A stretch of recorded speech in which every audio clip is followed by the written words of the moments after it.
जाएं। अच्छा, मैडम शमा ऐसे क्यों कर रही है हमारे अच्छा, साथ? आपको कौन सी कोर्ट ने दारुल अमान भेजा था? जी, ये हाई कोर्ट की। अच्छा, आपका ताल्लुक कौन से इलाके से? पनवाकिल। पनवाकिल से। पनवाकिल शहर से ताल्लुक? शहर से हूँ मैं। अच्छा, और ये मैडम शमा हमारे साथ बहुत नाजायज करती है। अभी दारुल अमान में कितनी औरतें और बच्चे रह रहे हैं? औरतें 20 होगी, 21 होगी, बच्चे 4, 5, 6 बच्चे।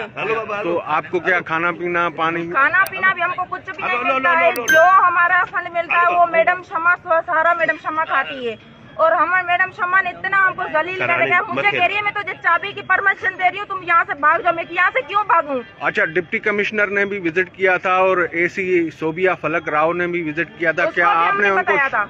उसको मैंने भी बताया था। सबको जहाँ तहाँ देते हम, कोई भी हमारा इंसाफ नहीं करता है हमारे साथ। इसका मतलब ये तो नहीं है जज साहब मुझे दारुल अमान भेजे और दारुल अमान से हमारी नाजायज इतना मैडम क्षमा करती है, क्यों करती है? आज आपको हाई कोर्ट में जज के सामने पेश किया जा रहा है। किस केस में आपको पेश किया जा रहा है? मैं इसीलिए हम यहाँ पे नहीं रहना, मैं दारुल अमान चेंज करूंगी। यहाँ पे हमारा कोई इंसाफ नहीं है मैडम। जज साहब जो भी सिंध में जज साहब है उसको मेरी यही अपील है, मैडम क्षमा को हटाओ।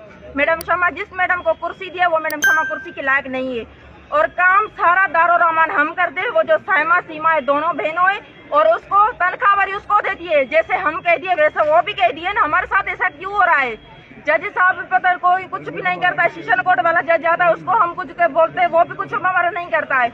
हमारे साथ मैडम ऐसा क्यों कर रही है? हमको इंसाफ का मैडम यहाँ से बस मैडम बदली हो जाए। मैडम क्षमा हमारे साथ बहुत नाजायजी करती है।